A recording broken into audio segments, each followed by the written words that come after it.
শুকরিয়া আল্লাহর কাছে যারা সহযোগিতা করছে, ডক্টর ইউনূস সাহায্য করছে, আমরাও বলছিলাম ওনার কাছে সাহায্য চাইছি, সবাই সহযোগিতা করছে। আমি সবাই লেগে দোয়া করি, আমিও খুশি আছি, আল্লাহ খুশি।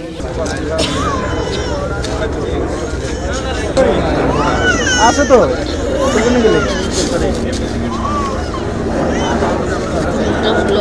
না না না না না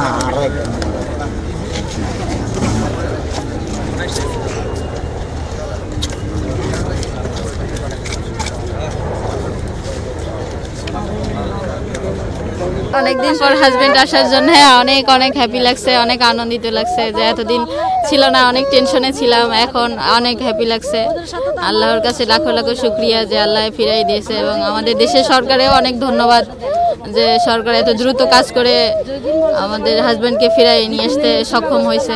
এজন্য সরকারকে অনেক অনেক ধন্যবাদ। আসলে ভাষায় বলে প্রকাশ করতে পারবো না এটা যে কতটা আনন্দিত। কান্না, শুধু আনন্দের কান্না। এটা নিশ্চিত ছিলাম না আর কি ইন্ডিয়া যাওয়ার পরে যে আমরা আসলে বাংলাদেশে আসতে পারবো কিনা। বাংলাদেশ সরকার এবং আপনাদের অনেক ধন্যবাদ যে আমাদের 1 মাসের ভিতরেই বাংলাদেশে ফিরে আনতে পারছেন, এবং বাংলাদেশে ফেরার আনন্দ ভাষায় বলে প্রকাশ করতে পারবো না। নিজের মাতৃভূমি সবার কাছে ভালো লাগে আর আমরা যখন ওখানে ছিলাম, আমরা কবে দেশে আসতে পারবো এটা চিন্তা করতেছিলাম। এরকম পরিস্থিতিতে আগে কখনো পড়া লাগে নাই, কিন্তু এখন অনেক ভালো লাগতেছে যেহেতু নিজের দেশে আসতে পারছি। অন্যের জায়গা যতই আপনাকে আরাম দেখ, সুখ দেখ, ওটা সুখ না। নিজের বাড়িতে আপনার নিজের দেশে ক্যামেরায় ওয়াও, স্টাইল দেখাও, Xenon X21 পারলে ঠেকাও।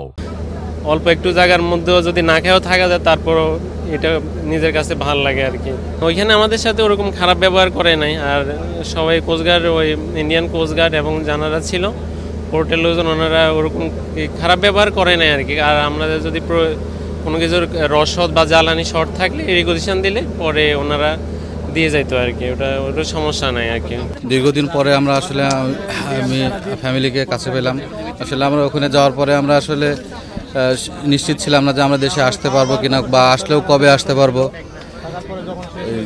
দেখতে পাচ্ছেন আমার 2টা ছোট ছোট মেয়ে, এদের কথা খুব মনে পড়ছে। ওখানে যখন ছিলাম তখন এদের কথা খুব চিন্তা হয়েছে, এদের সাথে আবার কবে দেখা করতে পারবো।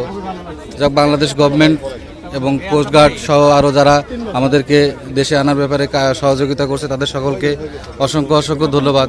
তাদের কাছে আসলে কৃতজ্ঞতা বলে শেষ করা যাবে না। আর আমাদেরকে খুব ভালো ব্যবহার করেছে, আমাদের খুব সম্মান করছে, আমাদের যা কিছু প্রয়োজন সব কিছুই তারা বহন করছে। আমাদের খাবার দাবার, শ্বাস প্রশ্বাস সব কিছুই আমাদের মমতা সরকার আমাদের কিছু বহন করছে। 11 থেকে আমাদের বোট ডুবে গেছে। ডুবে যাওয়ার পর আমরা 20 ঘন্টা সাগরে ভাসছি। 20 ঘন্টা ভাসার পর আমরা 18 ঘন্টা, আর আমাদেরকে পরের দিন আমাদেরকে ইন্ডিয়ান বোটে পাইছে। পাওয়ার পর আমাদের কোস্টগার্ডের সাথে আলাপ করছে। আমাদের কোস্টগার্ড জ্বরের জন্য যাইতে পারে নাই, আমাদেরকে আসতে পারে নাই, নিতে পারে নাই। তারপর আমাদেরকে ইন্ডিয়া নিয়ে তার প্রশাসনের আওতায় দিছে। প্রশাসনের আওতায় তারা আমাদেরকে থানায় দিছে। আমাদের খুব ভালো ব্যবহার করছে, থানায় ভালো ব্যবহার করছে, কোর্টে আমাদের যে জায়গায় দিচ্ছে সবাই ভালো ব্যবহার করেছে আমাদের সাথে।